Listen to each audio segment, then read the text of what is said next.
Bonjour et bienvenue. Aujourd'hui, on plonge au cœur d'un sujet qui agite vraiment le monde du football sénégalais. Ah oui, c'est le grand débat du moment. Une place à prendre en attaque et tout le monde a son avis. Exactement. Le contexte, il est simple. Hassan Diao, un joueur clé, est forfait. Et la question qui brûle toutes les lèvres, c'est qui pour le remplacer?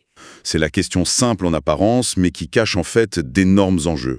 Sur la philosophie de jeu, la vision d'un coach. Tout à fait. Et pour décortiquer ce débat, on va s'appuyer sur une source, un article de Sénépost. Et attention, ce n'est pas juste une liste de noms. Non, c'est un vrai plaidoyer. C'est presque une lettre d'amour argumentée pour un seul joueur, Ousmane Sow. C'est ça, notre mission, c'est de comprendre la mécanique de cet argumentaire, de voir comment il est construit. Et c'est là que ça devient fascinant. Parce qu'au-delà de ce joueur, l'article pose des questions de fond. La forme du moment peut-elle battre la réputation d'un championnat?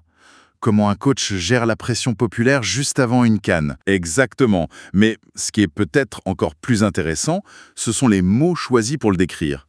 L'article parle d'un ailier provocateur et d'un buteur naturel. Provocateur, ça c'est intéressant.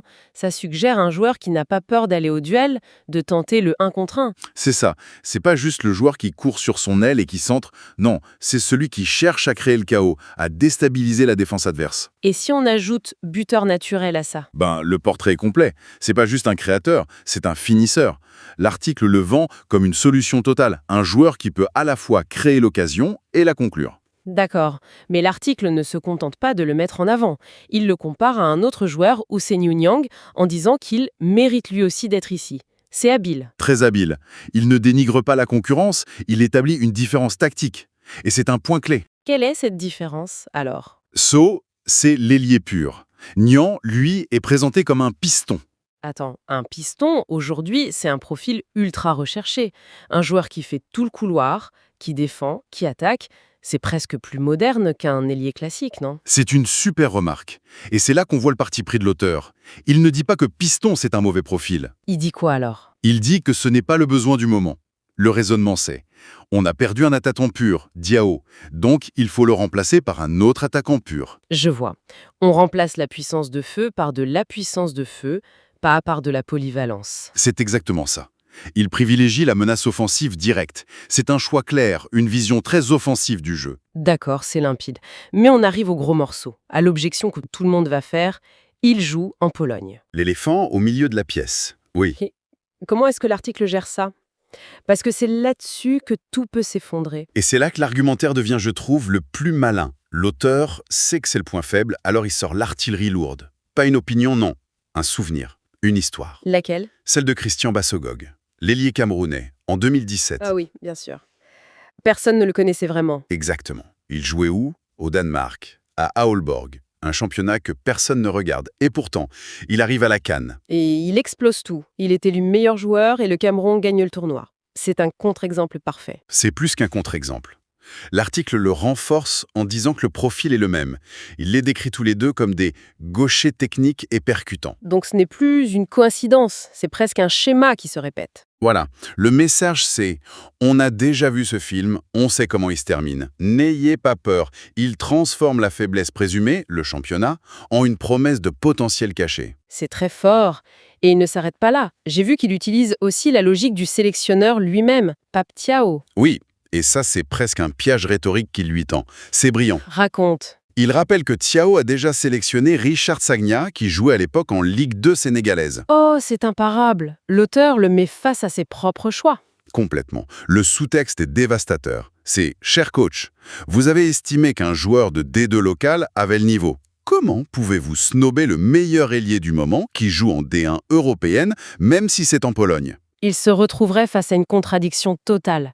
S'il ignore Sceaux, il devra expliquer son raisonnement. Le dossier semble vraiment complet, mais l'article va encore plus loin. Il ne parle pas juste de remplacer Diao. Il parle d'une faiblesse plus profonde. Oui, on passe d'une option à une nécessité. C'est là que le ton devient plus grave, plus urgent. L'article dresse un état des lieux des ailes de l'attaque, et c'est un peu inquiétant. Pourtant, sur le papier, il y a du monde. Ismail Assar, Sabali, Iliman Ndiaye, ce sont de bons joueurs. Le talent est là, personne ne le nie. C'est la forme physique qui pose question. L'article rappelle que Sarr et Sabali reviennent de blessures. Pour des ailiers dont l'explosivité est l'arme numéro 1, C'est un énorme risque. Un énorme point d'interrogation. Et pour Ndiaye, l'article mentionne qu'il est souvent sujet à des crampes. Ça questionne sa capacité à tenir tout un match à haute intensité. Donc si on résume, un forfait, 2 retours de blessure et un joueur fragile physiquement. Le tableau est bien plus précaire qu'il n'y paraît. C'est pour ça que l'article utilise le mot impérativement. Il faut renforcer impérativement les ailes. Ce n'est plus un choix. Et ce besoin technique, on sent qu'il a infusé dans l'opinion publique. L'article parle de demande nationale. C'est un mot très fort. C'est le point de bascule. Là, on quitte l'analyse purement sportive. On entre dans l'arène de la passion, du politique presque. Une demande nationale, ça veut dire que le choix du coach sera scruté par des millions de personnes. Exactement. Le CASO devient un test. Un test pour savoir si le sélectionneur écoute la voix du peuple, entre guillemets. La pression devient immense. L'article le met d'ailleurs en garde très directement. Oui, la menace est à peine voilée. En gros, il lui dit « Si vous ne le sélectionnez pas, vous risquez de vous mettre une bonne partie du public à dos avant même le début de la compétition. C'est un avertissement très clair. Commencer une grande compétition avec un climat de défiance, c'est terrible. » Et ça nous amène à la conclusion de l'article, qui est une véritable mise en demeure. C'est d'une violence, oui. La phrase finale est un chef-d'œuvre de pression. Elle dit, en substance, que si le coach ignore la clameur populaire et les performances de saut, il n'aura qu'un seul moyen de prouver qu'il a eu raison. Gagner la CAN. Gagner la CAN. Rien de moins. C'est fou. Pas une finale, pas une demi-finale, le titre. C'est un ultimatum en fait. Soit tu le prends, soit t'es champion. C'est exactement ça. Il place la barre si haut que ça devient presque inatteignable. Tout autre résultat sera vu comme un échec et on ressortira le dossier saut. La non-sélection du joueur devient une épée de Damoclès au-dessus de sa tête pendant toute la compétition. Une pression maximale. Bon, si on fait le bilan. On a un argumentaire qui est construit comme une plaidoirie d'avocat. C'est ultra méthodique. Tout à fait. On présente le client avec ses preuves, les stats. On anticipe et on démonte les arguments contraires, comme le championnat polonais. On crée un sentiment d'urgence avec les blessés. Et on finit par un appel au jury, le public. Nick devient le symbole de tous les débats du foot moderne. La forme contre le statut, le petit championnat contre le grand. Le coach contre la pression populaire, c'est un cas d'école. Par contre, une chose me frappe dans cet article. Il est tellement à charge pour Soudione qu'il en oublie toute nuance. On ne parle jamais de ses faiblesses. Ah, tu mets le doigt sur un point crucial. Quel est son apport défensif? Est-il constant sur plusieurs saisons? Son adaptation tactique? C'est un silence total, on nous dépeint un joueur parfait et ça n'existe pas. C'est la limite de l'exercice, tu as raison. Ce n'est pas une analyse objective, c'est un plaidoyer. L'objectif n'est pas l'équilibre, mais l'efficacité. Il faut convaincre. Donc on gomme volontairement tout ce qui pourrait affaiblir l'argument. Il faut le lire en ayant ça en tête. Absolument. C'est une stratégie de communication, pas du journalisme d'analyse pure. Et tout ça nous amène à une réflexion finale, une question qui dépasse le cas de Sceaux ou du Sénégal.